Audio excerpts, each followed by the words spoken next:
এজন লিডাৰে মোক মাতি পেলাই এই দলৰ নামো নকওঁ মই দলৰ নামো নক'ব দলৰ নাম নকওঁ মুঠতে এজন লিডাৰ মিত্ৰজোঁটৰ লিডাৰ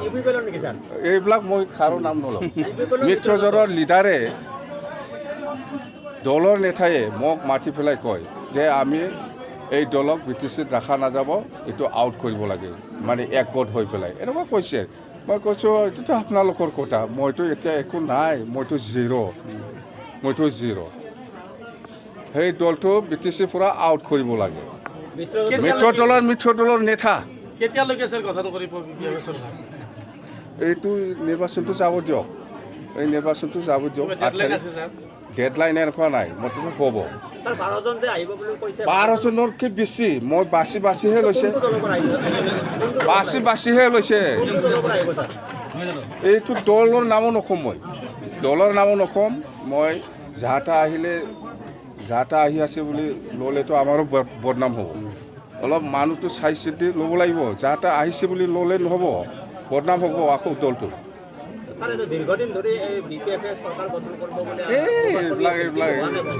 কিয় সময় আছে না সময়ত 1 বছৰহে গৈছে কোনো চিন্তা কৰিব নালাগে মিত্ৰজোঁটৰ মাজত ফাটাফাটিটো হৈছে BPF চৰকাৰ হ'ব এইফালে পৰা 12জন আমাৰ 12জন এইবিলাক কাৰো নাম নলওঁ মই মুঠতে আমি চৰকাৰ বনাই আছোঁ কম দিনৰ ভিতৰত হ'ব অনুভৱ তেনেকুৱা একো নাই কোকলাবাৰী সমষ্টিত মই নিৰ্বাচনী অংশগ্ৰহণ কৰিছিলোঁ আমাৰ যিটো BTC ইলেকশ্যনত যোৱাবাৰ আৰু মই দুটা সমষ্টিত যিহেতু কণ্টেষ্ট কৰিছোঁ এটা সমষ্টি মই এৰি দিছিলোঁ আৰু এতিয়া বাই ইলেকশ্যনৰ কাৰণে অহা 8 জুন তাৰিখটো ঠিক কৰা হৈছে আৰু আজি আমাৰ মনোনয়ন পত্ৰ দাখিল কৰা হ'ল আমাৰ মিত্ৰজোঁট BJPৰ নেতাৰ উপস্থিতি GSP নেতাৰ উপস্থিতি আৰু UPPLৰ আমাৰ ৱৰ্কিং প্ৰেছিডেণ্ট তথা MP ৰংগৰা নাৰ্জাৰী সকলোৰে উপস্থিতিত আজি আমাৰ প্ৰাৰ্থী উমৈহতীয়া প্ৰাৰ্থী মণ্টু বড়োৰ আজি নমিনেশ্যন ফাইল দাখিল কৰা হ'ল আৰু এতিয়া আমি এই বাই ইলেকশ্যনত আমাৰ যিটো উন্নয়নৰ কাম কাজবিলাক লৈ পেলাই আমি ৰাইজলৈ যাম আৰু ইতিমধ্যে বিপুল ভোটত জয় হৈ আছে যে বাই ইলেকশ্যনটো জাষ্ট এটা ফৰ্মেলিটিছে ইয়াত বহুত ডাঙৰ কিবা অংক আছে বুলি মই নাভাবোঁ আৰু ইতিমধ্যে সকলো জাতি জনগোষ্ঠী সকলো ৰাইজৰ সঁহাৰি আমি পাবলৈ সক্ষম হৈছোঁ আৰু সেইকাৰণে মই আজি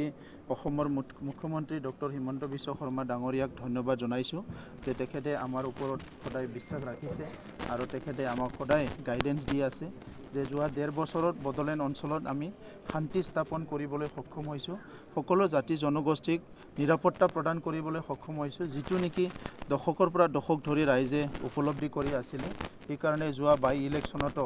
আমাৰ যিখিনি সমষ্টি আছিলে গোসাইগাঁও সমষ্টি ভবানীপুৰ সমষ্টি তামোলপুৰ সমষ্টি প্ৰত্যেকজন প্ৰাৰ্থীয়ে বিপুল ভোটত জয় হৈছে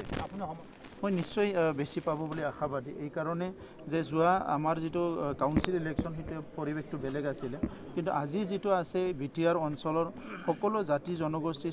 সকলো ৰাইজে আজি উপলব্ধি কৰিছে যিটো মানে পৰিৱৰ্তন হ'ল ইয়াতে UPPL BJP GSPৰ নেতৃত্বত এই পৰিৱৰ্তনটো ৰাইজে সকলো আজি উপলব্ধি কৰিবলৈ পাৰিছে আৰু সেইকাৰণে যিটো ডেভেলপমেণ্টৰ ধাৰা নতুন আৰম্ভ হৈছে আগত যিটো খুটা কম্বলৰ ৰাজনীতিবিলাক আছিলে সেইবিলাক আমি বন্ধ কৰি দিলোঁ ফাইলবিলাক অফিচত নাৰাখিছিলে ঠিকাদাৰবিলাক ঘৰে ঘৰে লৈ গৈছিলে বিৰাট ডাঙৰ সিন্ডিকেট আছিলে অফিচত এইবিলাক আমি সব বন্ধ কৰাৰ পিছত এতিয়া নতুন এটা পৰিৱেশ আমাৰ BTR অঞ্চলত আৰম্ভ হৈছে যোৱা বছৰ একেবাৰতে আমি 500 কিলোমিটাৰ ৰাস্তা নিৰ্মাণ কৰিছোঁ বহুতখিনি কাম কাজ আৰম্ভ হোৱাৰ পিছত এতিয়া সকলো ৰাইজৰ বিশ্বাস আৰু আস্থা আহিছে কাৰণ ৰাইজে পৰিৱৰ্তন বিচাৰে ৰাইজে শান্তি বিচাৰে ৰাইজে নিৰাপত্তা বিচাৰে আৰু ৰাইজে উন্নতি বিচাৰে আৰু সেই গোটেইখিনি কাম আমি আজি কাম কৰি আগুৱাই গৈ আছোঁ গতিকে এইখিনি সময়ত মোৰ বিশ্বাস যে কোকলাবাৰী ৰাইজত আমাৰ ফণী তালুকদাৰ ডাঙৰীয়া বিধায়ক ভৱানীপুৰ কোৱাৰ নিচিনা 80%তকৈ অধিক ভোট আমি পাম। চৰকাৰ গঠন কৰাৰ আগৰ পৰাই চৰকাৰটো তেখেতসকলেহে মানে গঠন কৰে আৰু শপত গ্ৰহণৰ দিনাও আমাৰ মাইক্ৰফোন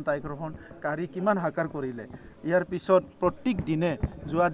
ডেৰ বছৰ হ'বলৈ গৈ আছে, প্ৰত্যেক দিনে আপোনালোকক লগ পালেই কয় যে আমাৰ চৰকাৰ গঠন ভাঙিব, চৰকাৰ নতুন হ'ব, কিবা হ'ব, আমাক গ্ৰীণ ছিগনেল লাগে, য়েলো ছিগনেল লাগে, কিন্তু আজিলৈকেতো হোৱা নাই না। এতিয়া মই সেইটোকে আহ্বান কৰিম, হাগ্ৰামা মহিলাৰী ডাঙৰীয়াই এইবিলাক আবুল তাবুল কথা কোৱাতকৈ 17 বছৰত যে মানুহবিলাকক ঠগাইছিলে, 17 বছৰে যে কাম কৰিব পৰা নাছিলে, এই কালচাৰবিলাক চেঞ্জ কৰাৰ কাৰণে মন্থন কৰিব লাগে। ৰাজনীতিত কালি ময়ে যে 100 বছৰ থাকিম সেইটোতো নহয়, তেখেতেহে কৈছিলে 25 বছৰ মোক আৰু কোনো গুচাব নোৱাৰে। ৰাজনীতিক একদিন থাকিব না 2 দিন থাকিব, এইটো গণতন্ত্ৰত ৰাইজে ৰজা, ৰাইজেহে ঠিক কৰিব, পাব্লিকেহে ঠিক কৰিব। পাব্লিকে যদি ভাল পায় আপোনাক মানে বিছনাত শুই থাকিলেও মানে ভোট দিব পাৰে, কিন্তু আজি পাব্লিকে বেয়া পাইছে কি কাৰণত? যে ইমান এটা মানে দাদাগিৰি চলিছিলে, ডমিনেশ্যন চলিছিলে, কোনো ইয়াত গণতান্ত্ৰিক বুলি একো প্ৰক্ৰিয়াই নাছিলে। তো আজিও আপুনি চাওক যে